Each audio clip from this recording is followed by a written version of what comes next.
Alright, ladies and gentlemen, I'm here on the show doing my final recaps of the night. Since my video limit, I'm thinking I'm at 8.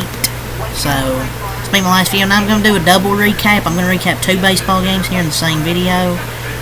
I'm going to do the Dodgers recap, obviously, then D-backs Brewers. So, I'm going to start with the Dodgers game here. I believe game number 155 of this season. Unfortunately, the Dodgers, they dropped game 2 here to the Rockies. 6-3.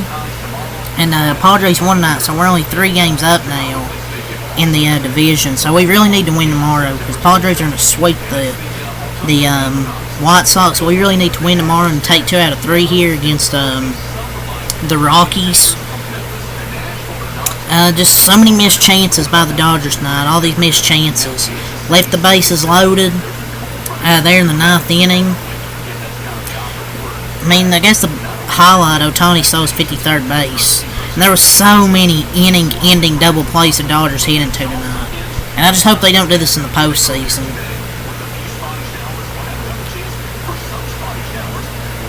But yeah, Dodgers left the bases loaded in that 9th inning when Max Muncy struck out.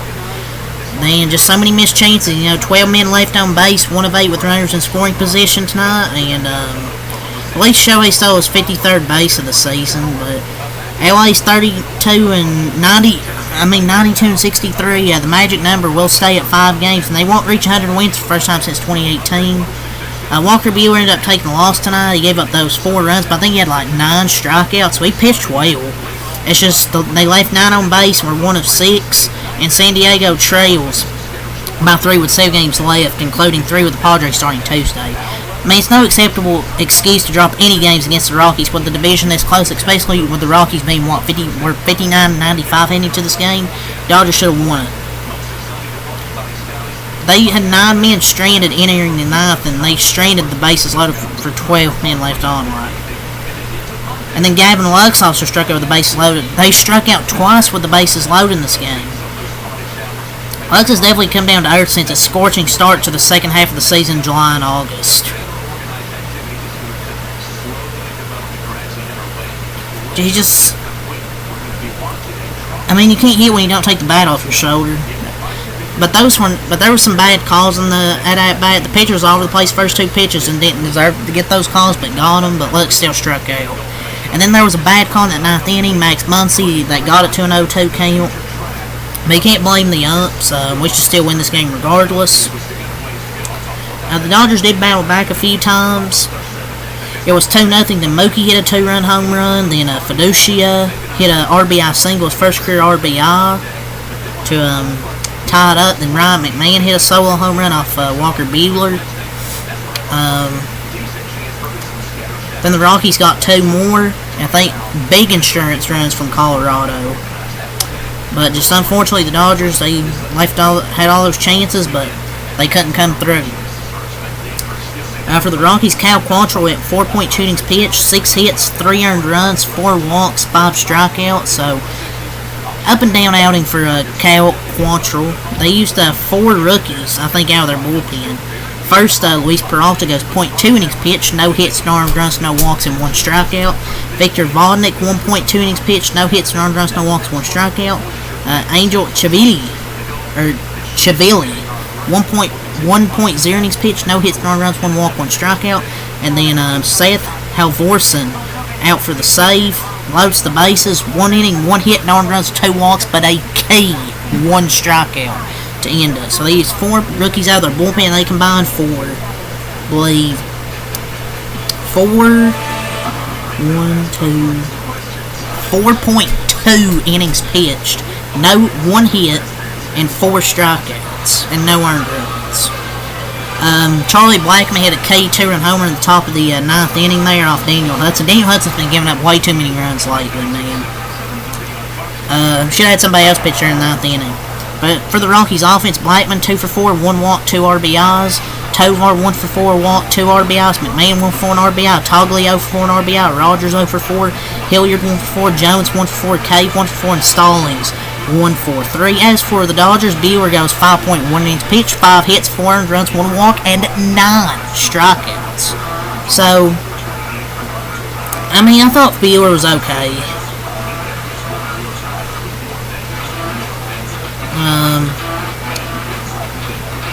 not. It was a mixed bag for Walker Buehler. Mostly not. Mostly, but I'm not writing him off. I mean, 89 pitches, 55 strikes, 400 runs. I mean, 9 strikeouts. I mean, the offense just didn't do enough. Didn't, couldn't score with all those runners in scoring position. All those men on base they left on. So he was fine. He screwed himself on the missed throw in the first and hanging like a few pitches. But other than that, it looks much worse on paper. He showed some good stuff and was dominant in some innings. As for the bullpen, Vasia, 0.2 innings pitched, no hits, no runs, no walks, 2 strikeouts. Honeywell, 2 innings, 1 hit, no runs, 1 walk, 1 strikeout. Damon Hudson, 1 inning, 2 hits, 2 runs, no walks, and 2 strikeouts. For the offense, Ohtani 1 for 3 and a walk, Betts 2 for 5, 2 RBIs, Freeman 2 for 4 and a walk, Hernandez and Edman each 0 for 4 and a walk, Muncy 0 for 3, 2 walks, Lux 1 for 3 and a walk, Rojas 0 for 3, and Fiducia 1 for 4 and an RBI. Rockies scored 6, proved to a 60-95 record. 8 total hits for 6 runs, 1 in the first, 2 in the second, 1 in the fifth, and 2 in the ninth. Scored 6 runs. Dodgers scored 3 runs, 7 total hits for 3 runs. Each team also had 1 error apiece. Dodgers scored 2 in the third and 1 in the fourth, and dropped to a 92-63 record. With just a few games left, 1 more against the Rockies technically today, so yeah, we're gonna win that game because I don't think the White Sox are gonna win.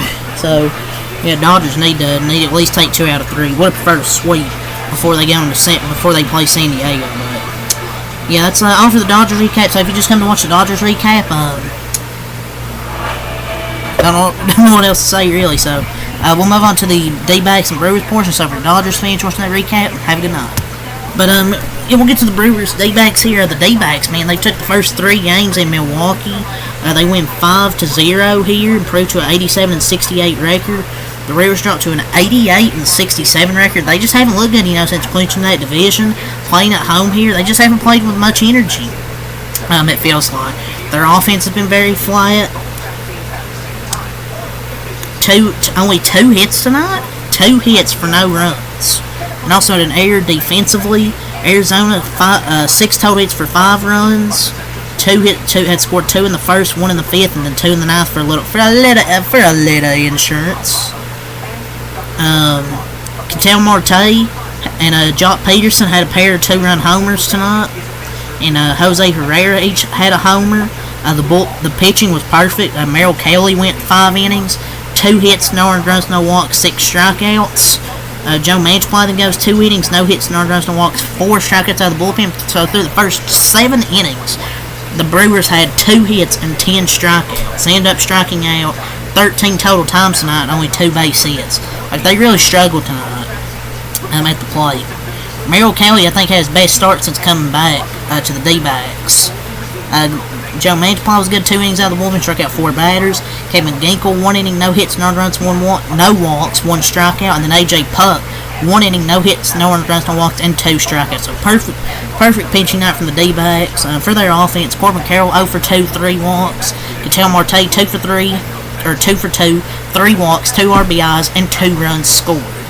Jock Peterson 1 for 2, 2 RBIs, pinch hitting. Randall Grichuk 0 for 2, and then Josh Bell 0 for 1. Christian Walker 0 for 5, Pavin Smith 0 for 4, McCarthy 1 for 3, Eugenio Suarez 1 for 4, Perdomo 0 for 4, and Herrera 1 for 4 and an RBI. And they improved 87-68 for the Brewers. Aaron Savale, 4.1 innings pitched, 3 hits, 3 earned runs, 3 walks, 2 strikeouts. Hobie Milner, 1.2 innings pitched, no hits, no earned runs, no walks, 2 strikeouts. Trevor McGill, 1 inning, no hits, no earned runs, 2 walks, 1 strikeout. Joe Ross, 1.1 innings pitched, 3 hits, 2 earned runs, 1 walk, 2 strikeouts. And Kevin Herget, 0.2 innings pitched, no hits, no earned runs, no walks, and no strikeouts.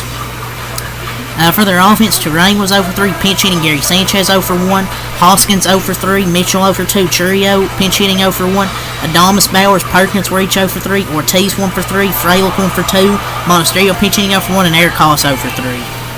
So only 2 total hits for the Brewers tonight. They just haven't looked at these last 3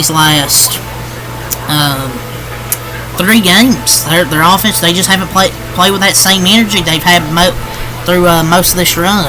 Just maybe this could be a September collapse leading into the postseason. And they just haven't been hung over. It's just they feel like they've been playing a shitty offense. They've lost 4 of their last 5. They just haven't been playing well. There's just no excuse for them. The wild card bye was right in sight, and now they pretty much just let it slip away. This might be a playoff preview, with the D-backs or with the Brewers offense. They've really shit the bed lately, and their pitching's just too much of a question mark. The D-backs might be heating up at the right time again. They've won first 3 games this series, and they're going to go for a sweep today. So D-backs could be heating up at the right time, right before the postseason again, like they did last year. Their pitching's been great lately. 3 total home runs, and they've guaranteed a series win. And a dominant showing from the D-backs pen tonight. A.J. Putt might be the closer in the postseason for him. A shutout victory. 5 shutty from Merrill Kelly. So yeah, what I gotta say here? 2 good baseball games here. Well, 1 good baseball game. This one was pretty boring, but yeah, that's all I'm gonna say. So leave a like, comment, subscribe for more. Until next time, I'll Peace, and I'll see you guys for NFL later on today.